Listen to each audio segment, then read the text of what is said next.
Hello, my name's Lee, I'm an artist and I do a lot of portraiture. So today I've made a little video explaining a little bit about proportions. I'm going to use Bob, and Bob is a sculpture I made of the anatomy of a head, both the musculature and the skeletal forms of the facial features.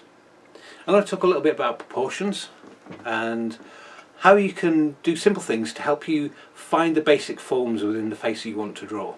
Now, everybody's face is different, so you have to use these as just a guide, a rough approximation about where things are. And you can do some simple steps to help you find those things when you're drawing your face. Here's a little video, I hope it helps. Okay, here I've drawn some very simple faces, and I'm going to break this down into its proportions. Now these proportions, as I said before, are basic. You can apply these proportions to most faces, but most faces don't look like Android dummies or crash test dummies. To start this one off, this is a basic facing forward head. I've drawn a circle and then drew a rectangle coming down. Now the base of the rectangle is about a third of the height. So that's 1, 2, 3. So that's the facial plane from the top of the head to the bottom of the chin. And I've also drawn it in side profile here to give you an idea of space and depth. When I say top of the head, I don't mean here. I actually mean on the top of the head here. And the bottom of the chin is at this point here.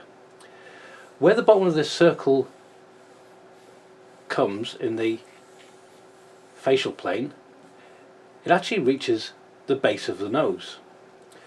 I've also given myself a guideline, which is a straight line all the way through the face to the bottom of the chin. If I go from the bottom of the chin to the top of the head and go halfway up, I'll reach roughly about where the eyes will come.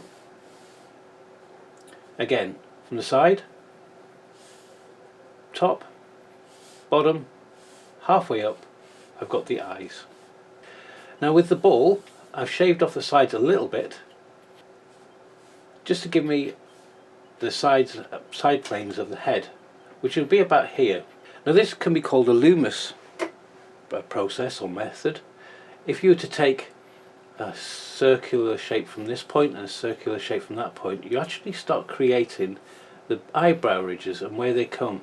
With the eyes, the space between the eyes is actually an eye's width, and the side of the head to the side of the head there are 5 widths of eyes. So 1, 2, 3, 4, 5. This can help position roughly where your eyes are going to go. If you take the corner of the eye and go straight down, you'll meet the nostril. If you go from the centre of the eye all the way down, you'll meet the corner of the mouth. Now we know where the base of the nose is, because remember it's from a third. So from the bottom of the chin, or bottom of the nose, that's a third. A third of the way up will be your eyebrow ridge, which is also halfway through the circle. The ears can go anywhere from just above or just below the eyebrow ridge to the tip of the nose. So just above or just below the eyebrow ridge, or the base of the nose, just underneath here. Now for the mouth, if you go from the base of the nose to the bottom of the chin and go halfway up, you'll reach the mouth line. But if you look at a third of the way down, you'll actually reach roughly the top lip. Now as I said before, this is just the basic measurements. You do find on some people that have fuller lips, or they might have thinner lips, they might have broader noses, they might have eyes further spread apart. That's what makes us all different. So remember, these are just the basic proportions that you can work on from there to add the additional individuality to each person that you draw. And again, if you have hair, if you look at the circle and where this was halfway, this is roughly about a third of that entire ball, and that would be roughly where the hairline would be. Now again, if this person had a fringe that came all the way down, like Betty Page, you wouldn't see this. So these are just guides. If you were to follow the circle all the way through, you actually get an indication as to where the cheekbones are. Going straight up from the nostril, you can create the side planes of the nose. Looking at it from a side on, the ear is slightly angled, it's not straight up and down, and it's roughly in the centre of the head. To draw the head side on, I've created two large egg shapes and joined them together. But all of the features all start to marry up. If you think that this is a three-dimensional head and follow that line going right around, remember the head is slightly curved. This is further out because it's slightly curved. You meet the bottom of the ear, and if you go straight across, you meet the bottom of the nose. Now the side of the jaw angle depends on each individual person. Most males, their jawline comes straight down and it's in front of the hole, which is at the centre of the head. You can see the cranium at the back and how the neck comes out from it. The neck doesn't join in underneath the ear. So as the eyes are one eye width apart, if you went from the centre of the eye to the tip of the nose, back to the centre of the other eye, you create an equilateral triangle. And it just helps you position the placement of eyes, nose, ears and mouth. Remember, they're all different between each individual, so you've got to look out for their own characteristics and also how light hits them. To simplify this even further, you can create two rectangular boxes, and it takes a very simplistic view of the shape of a head, and you can start to manipulate or orientate it to look in different directions. This can help you figure out compositions that you might like to try. This one, I've got it looking straight on and broke it down again into simple basic structures. With this one, I've done two ovals and joined them together. Now there's lots of different methods and lots of ways of drawing proportions, and there's many videos on YouTube. What I found is I've tried to blend some of these things together so they make more sense when you view them yourself. With each oval I've created a centre line, so I give direction to the face. With this one, it's looking up. With this one, it's looking out that way. But we're viewing it from this angle.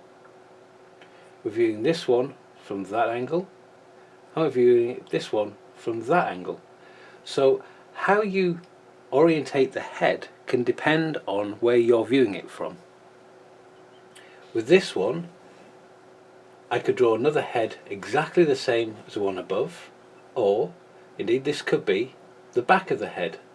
So depending on the orientation of your head will depend on your proportions. So say for example, because this one's looking down, I will lose some of the information because it's foreshortened. I have more head at the top and less face at the bottom. But the proportions can stay relative to the direction of the head. So if I go halfway between these 2 points, I'll reach the tip of the nose, and halfway between these 2 points I'll reach the line of the mouth.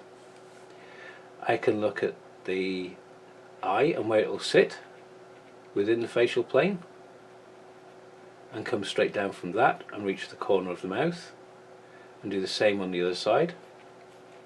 But as it goes on to the other side, it's actually thinner. The space here is thinner because it's further away and there's less of it. There's more space here to see the face. I'm putting the eyebrow line in just above the eyes. And I can build in a side plane of the cranium and how the jaw comes down from that point and angles down towards the chin. I'm going to see less chin on the other side because it's further away.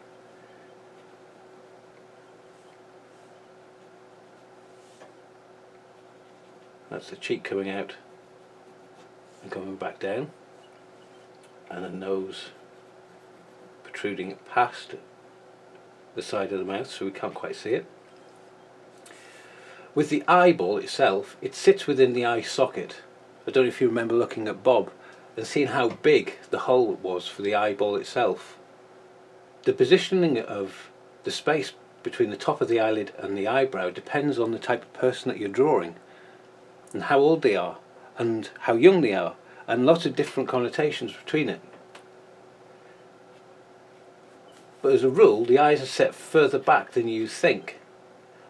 One of the problems most people have, they put it on the same level as the bridge of the nose here, but you can see by the side profile it's sat further back. The eyebrow ridge comes over the top of where the eyeball itself sits back in its recess. And the skin that goes around the eye, both upper and top eyelid, wrap around that round shape. So, some simple techniques, something to try, something to think about the next time you do a portrait. Here's a few time-lapse videos to show you some different portraits that I've done, and you'll see there's different approaches to each one. Some are looking directly at you, some are 3/4, some might have the head tilted, and always I try to get the proportions of their face on that portrait, rather than trying to take a basic anatomy and trying to fit their face to fit it. Basic proportions are just a guide. They're a starting off point. They're to make you aware of where things go. Where does the eyes go? Where does the nose go? Where does the mouth go? But you can break all these things down. Everybody's faces are different. My advice is try drawing as many faces as you can. You'll learn as you do it. Believe me. The basic proportions are just there just to help you. I hope the video's helped you a little bit. Again, it is just the basics of proportions. There's lots you can learn and there's lots you can find out. There's some brilliant books out there about anatomy. Also, I would suggest sketch lots of people. It's the best way to learn somebody's face. Have fun, enjoy, and I'll catch you soon. Alright, bye bye.